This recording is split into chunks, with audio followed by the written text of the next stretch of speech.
Good afternoon and welcome to Quest Club for October 24th, 2025. I want to thank you all for being here today.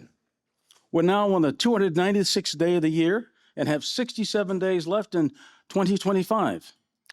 Now, in 1911 on this date, Orville Wright remains in the air for 9 minutes and 46 seconds in a glider at Kill Devil Hills, North Carolina, setting a new world record that stood for 10 years. I met his nephew years later for me, and it was interesting of the comments that he had about his uncle. So it was a fun time. Today's invocation is going to be given by Fred Hay. Before I recite the poem I want to use for the invocation, a couple of reference points. One, the Colossus of Rhodes was one of the 7 wonders of the world. It stood 105 feet tall and was made all of bronze, and it was built in 280 BC. So you can imagine the skill and the engineering that went into that. Unfortunately, about 60 years later, there was an earthquake and it collapsed. That was the end of the Colossus of Rhodes. Another interesting point is New York City used to be just several cities. New York City being one of them, Brooklyn being another, and now it's just all called New York City. Here's the poem, written by Emma Lazarus. Not like the brazen giant of Greek fame. Here on our sea-washed sunset gate shall stand a mighty woman with a torch, whose flame is the imprisoned lightning, and her name, Mother of Exiles. From her beacon hand glows worldwide welcome. Her mild eyes command the harbor where twin cities frame.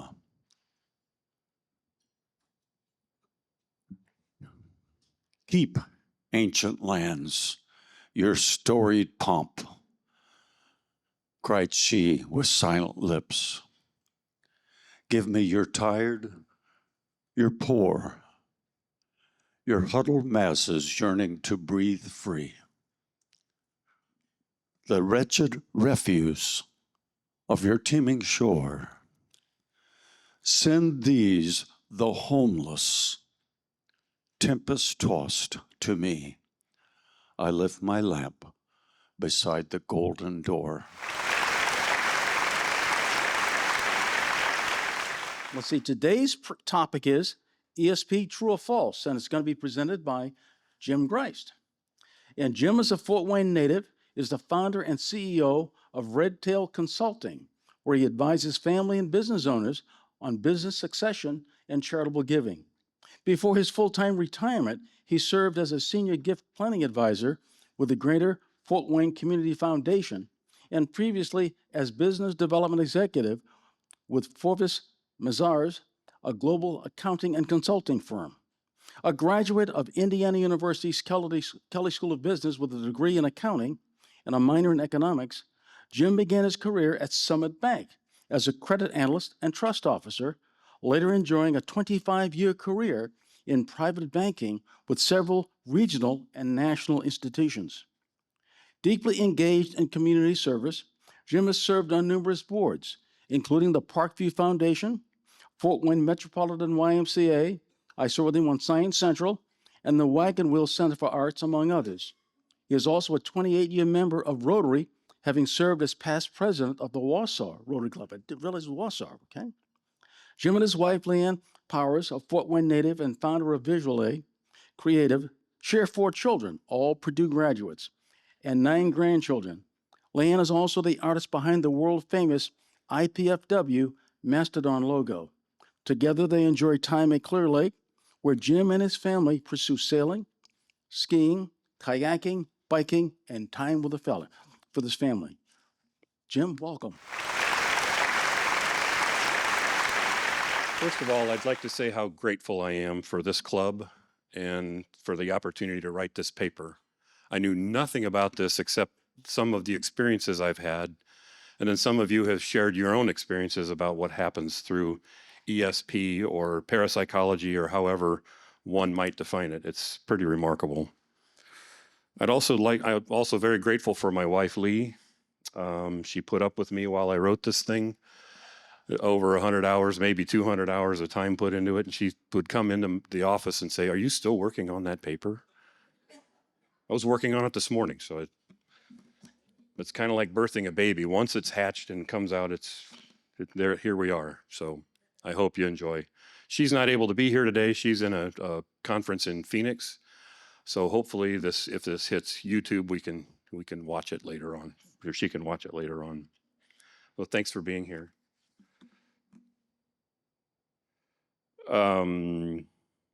Defining ESP and its legitimacy. Extrasensory perception, or ESP, is most often defined as the reception of information that bypasses the known physical senses, perceiving with the mind rather than the eyes or ears. The difficulty begins there, a phenomenon that can't be measured, repeated, or clearly bounded by physical laws, and it defies the very framework of science. For a claim to be scientifically legitimate, it must satisfy three conditions. First, it must yield a testable hypothesis that can be stated clearly and examined under controlled circumstances. Second, its results must be reproducible. Independent investigators should obtain the same outcomes. Third, it requires a causal mechanism that explains how and why it occurs. ESP has yet to meet any of these. Telepathy experiments using Zener cards, clairvoyance trials involving hidden objects, and precognition tests attempting to predict random events have all produced results that hover around statistical chance. Few studies, such as Daryl Bem's controversial work on feeling the future, briefly suggested significance, but subsequent replication failed. No repeatable mechanism, no cumulative data, only patterns that disappear under scrutiny. To many researchers, ESP's persistence says more about people than phenomena. Human beings are wired to find meaning, to notice coincidences, to remember hits and forget misses. The scientific consensus, reflected by organizations such as the National Academy of Sciences, remains clear. No conclusive evidence supports extrasensory perception. Yet the question endures precisely because it refuses to be confined to laboratory terms. Even without proof, countless experiences feel personal and real. In that space between evidence and experience, the story of ESP continues to unfold.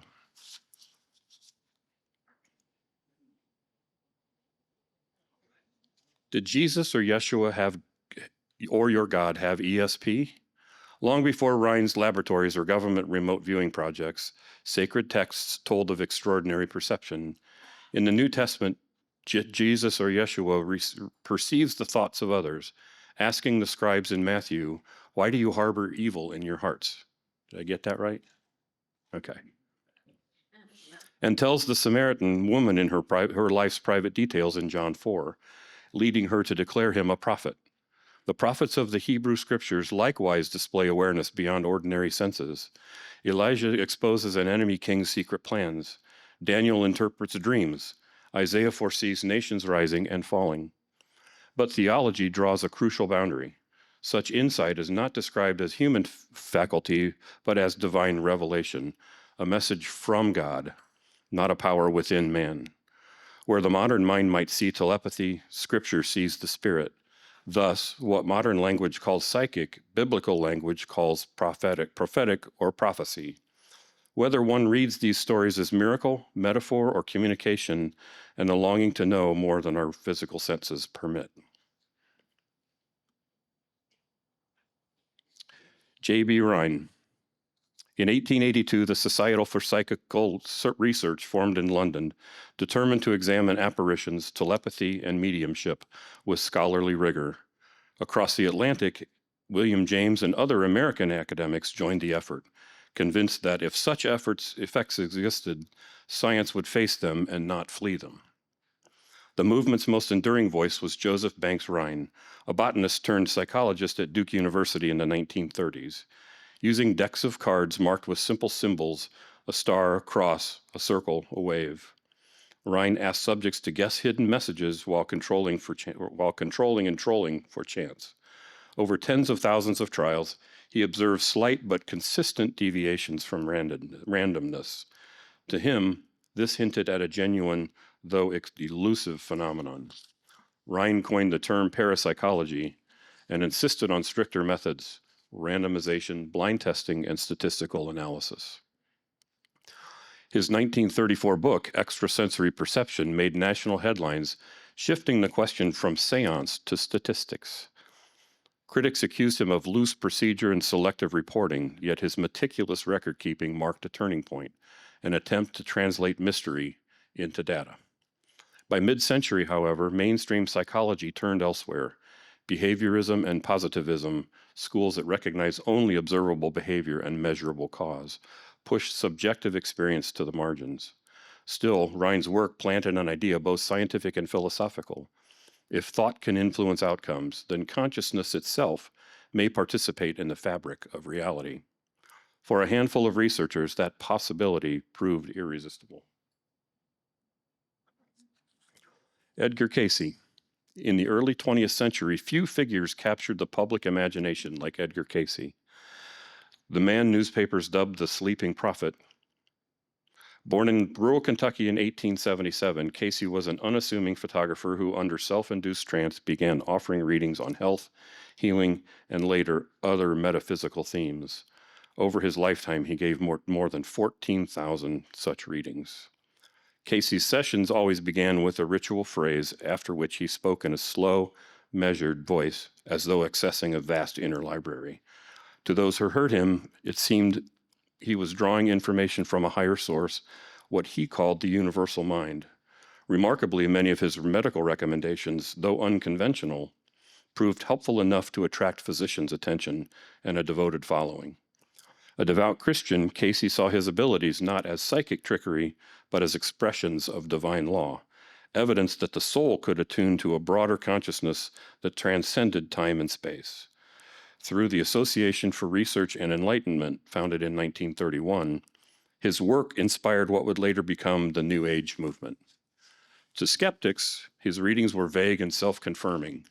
To admirers, they were glimpses into an interconnected reality where mind, spirit, and matter were interpenetrate. In either case, Cayce broadened the discussion. He transformed psychic ability from parlor curiosity into spiritual vocation. He made the extraordinary seem not occult, but human, an aspect of our shared potential to heal and to know. Jose Silva.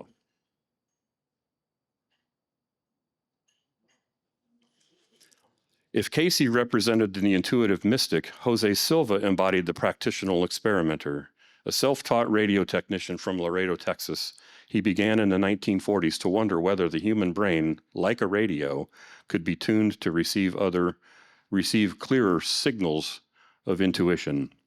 Using early electronic equipment, he monitored brainwave frequencies while teaching his children to relax deeply and visualize solutions to problems. He noticed that when they entered a calm meditative rhythm, around 10 cycles per second, what neurologists call the alpha state, their intuition and creativity appeared to sharpen. Encouraged, he developed exercises to help others consciously enter that state. These experiments evolved into the Silva mind control method, first taught publicly in the 1960s. Participants learned to visualize desired outcomes, project healing thoughts, and use mental imagery for problem solving. He emphasized that this was not magic, but mental training, a learnable skill grounded in focus and expectation. His 1977 book, The Silva Mind Control Method, became an international bestseller, attracting millions to seminars worldwide. By reframing ESP as a discipline of consciousness rather than inherited gift, Silva democratized the idea. His methods anticipated modern mindfulness, guided imagery, and biofeedback therapy.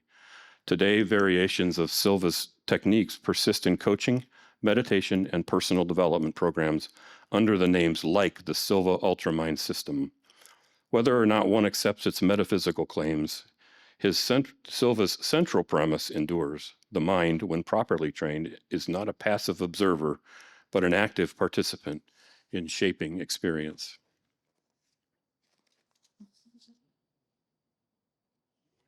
Helen Hadsell. Among Silva's early students, Helen Hadsell became his most striking success story. A Texas homemaker, she began entering consumer contests in the 1950s, slogans, jingles, and why I like this brand essays. After taking Silva's course, she applied his mental techniques with remarkable results.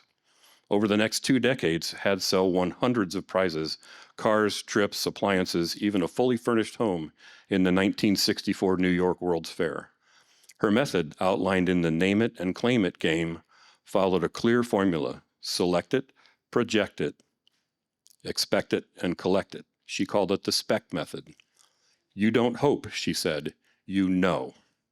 Skeptics dismissed her streak as luck, but Hadsell insisted success came only with absolute conviction. When she doubted, she lost.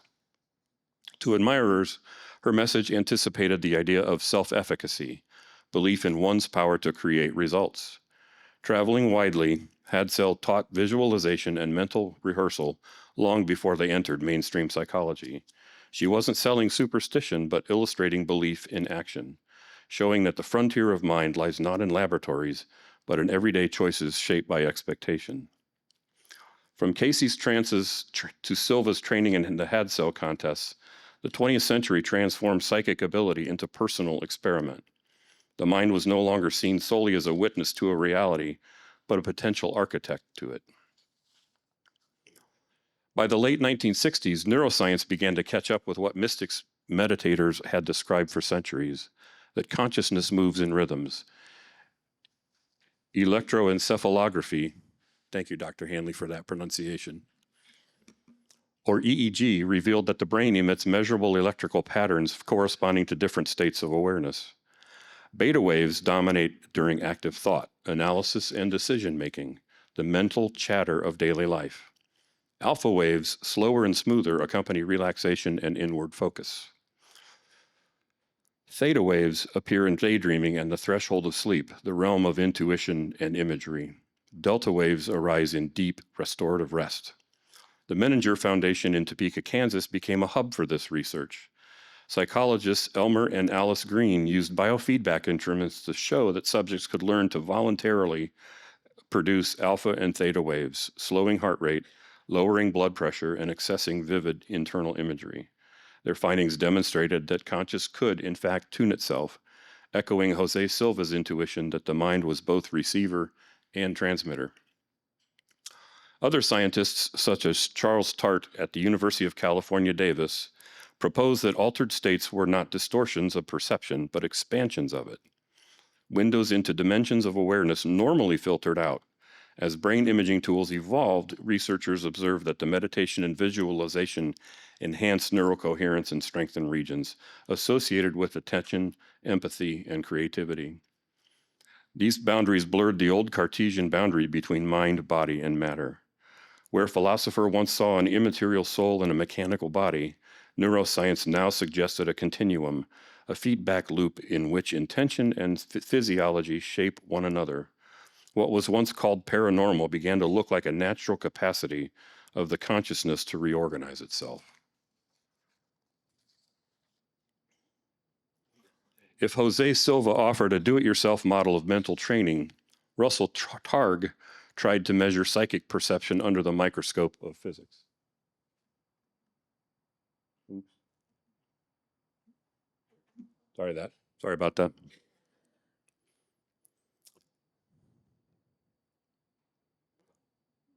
Russell Targ was a laser scientist at the Stanford Research Institute, or SRI. Targ joined fellow physicist Harold Puthoff in the early 1970s to conduct experiments in remote viewing, the alleged ability to describe distant or unseen targets through mental imagery alone. Their work coincided with Cold War anxiety. Reports suggested that the Soviet Union was funding psychic espionage. American intelligence agencies quickly followed suit. Under CIA sponsorship, SRI launched what became known as Project Stargate. Trained viewers like Ingo Swann and Pat Price attempted to sketch hidden objects, geographical locations, or coded installations they had never seen. The results were provocative. While not precise, many descriptions contained verifiable details beyond statistical expectation.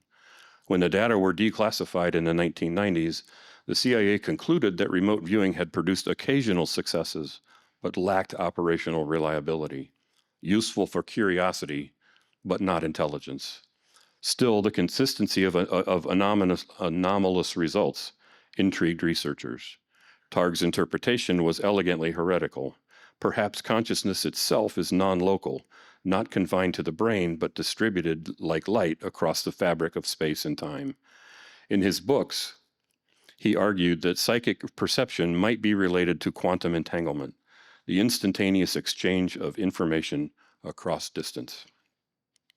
Whether one accepts that analogy or not, Targ's legacy lies in his courage to apply the rigor of physics to the mystery of perception.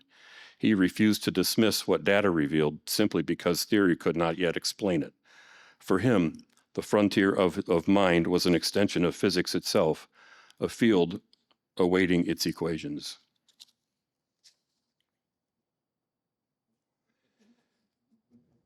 If Targ represented the physicist adventurer, Dean Radin became the bridge builder, the scholar who wove parapsychology, quantum theory, and philosophy into a single fabric of inquiry. A psychologist and electrical engineer, Radin emerged in the 1990s as the most methodical voices in consciousness research. In the landmark work, The Conscious Universe in 1997, Radin analyzed more than 1,000 controlled studies on telepathy, psychokinesis, and precognition. When aggregated statistically, he found consistent but subtle effects, too small to impress skeptics, too persistent to dismiss. His conclusion was modest but radical, that mind and matter appear to share a faint, measurable correlation. Radin's subsequent books, Entangled Minds and Real Magic, proposed that such correlations may not violate physics, but expand it. If quantum entanglement shows that particles remain connected across space and time, perhaps consciousness functions similarly, not supernatural, but supernaturalized, an extension of nature itself. Working at the Institute of Noetic Sciences, founded by Apollo 14 astronaut Edgar Mitchell, Radin continues to design experiments that test whether focused intention can influence random systems or even biological processes. The effects, though statistically tiny, often repeat,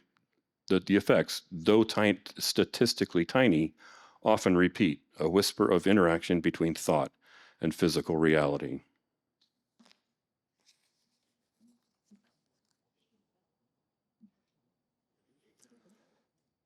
From the psychic laboratories of the Cold War to the quantum speculations of the 21st century, ESP has traveled from superstition to hypothesis to philosophical possibility. The question has shifted from does it exist to what does it reveal about consciousness itself? While some pursued consciousness to expand human potential, others sought to control it. During and after World War II, intelligence agencies became fascinated by the pliability of the human mind. Allen Dulles, the first civilian director of the CIA, oversaw programs such as MK-Ultra, which explored hypnosis, sensory deprivation, electrostimulation, and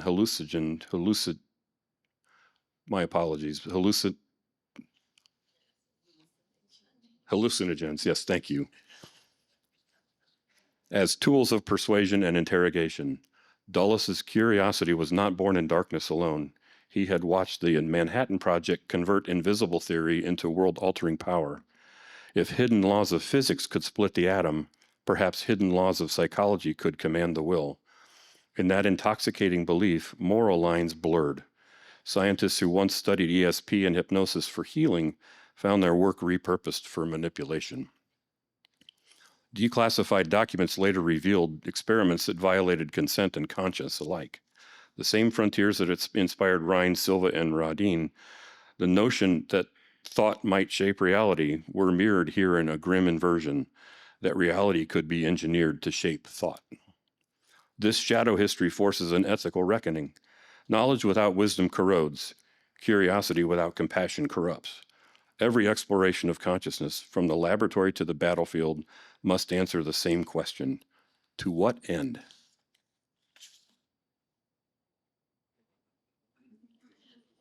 Taken together, the lives of Rhine, Silva, Hadsell, Targ, Casey, Radin, and even Dulles trace the double helix of human aspiration, the longing to understand and the temptation to control. One strand points toward liberation, the belief that consciousness is creative participation in the universe. The other winds toward domination, the urge to exploit that participation for advantage. Across a century of research, a quiet pattern emerges. Awareness precedes form. Whether glimpsed in an EEG graph or a moment of meditation, consciousness behaves like a product of matter and more like its organizing principle. Meanwhile, modern physics continue to hint at a particular participatory cosmos. In quantum experiments, observation influences outcome. At the largest scale, energy and information appear interchangeable. The two disciplines, long estranged, now meet at the same frontier. The recognition that reality may not be a fixed stage, but a responsive field. To ground this discussion, it helps to remember Max Planck, the physicist whose discovery of energy quanta reshaped modern science. In 1918, he received the Nobel Prize for showing that energy is emitted in discrete packets rather than in continuous waves, an idea that birthed quantum mechanics. Planck's scientific legacy rests on mathematics, not mysticism.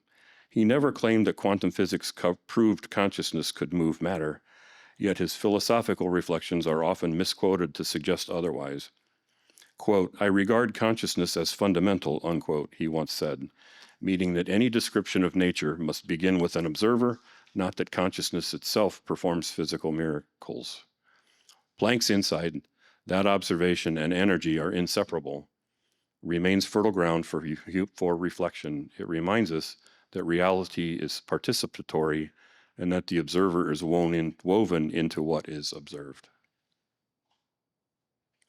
If Planck offered science, Deepak Chopra offers metaphor. Rising to prominence in the 1980s as a physician philosopher, Chopra popularized the idea that quantum physics validates spiritual truth, that minds are entangled across the universe, and that health arises from harmony between consciousness and matter. Physicists often object that these parallels are poetic rather than empirical. The quantum effects he cites, Chopra cites, vanish on the human scale. Yet his influence endures because he re-enchanted a culture weary of material reductionism. He translated scientific awe into accessible language, urging people to see themselves as dynamic participants in a living field of energy and intention. Whether one views him as a visionary or a salesman, Chopra's message echoes a central intuition running through centuries of ESP inquiry. That separation is an illusion, that boundaries between self and cosmos are more permeable than we imagine. His quantum mind may not satisfy the physicist, but it satisfies a deep psychological need, the hunger to belong to something vast, conscious, and benevolent. Today, nearly a century after Rhine's first card tests, ESP occupies a liminal space, dismissed by most scientists, but embraced by much of the public. Surveys in 2025 show that over half of Americans believe in some form of psychic ability, even as peer-reviewed research continues to find no replicable mechanism. What has evolved is the language. The old vocabulary of telepathy and clairvoyance now mingles with intuition, energy, and frequency. Mindfulness, quantum consciousness, and neuroplasticity provide new metaphors for an ancient mystery. Functional MRI studies demonstrate that expectation and emotion shape perception. We literally see what we anticipate. In parallel, philosophers of information theory suggest that consciousness may be a field phenomenon, an organizing principle rather than a chemical accident. Skeptics remind us that the human brain is a prediction machine. It seeks order in noise and comfort in pattern, converting randomness into meaning. What feels like foreknowledge may be memory, bias, or coincidence polished by hindsight. Yet the persistence of belief in ESP reveals something profound, our collective refusal to believe that mind or spirit ends at the skull. From Rhine's card tables to Silva's classrooms, From CIA basements to Rodin's quantum detectors, the past century has charted the same quest to understand the nature and scope of the human mind. Each explorer contributed a piece of that mosaic. Rhine gave data, Silva gave discipline, Hadso gave a demonstration, Targ gave physics, Rodin gave an analysis, Dulles gave a warning. All revealed that curiosity without compassion can mislead, but wonder balanced by wisdom can transform. My own view stands between wonder and restraint. I do not claim that ESP has been proven, yet I believe its endurance points to a deeper intuition, that consciousness itself is not merely a byproduct of matter, but a participant in its unfolding. Whether or not the universe is psychic, it is surely responsive, meeting our inquiry with the same mystery that first drew us to ask.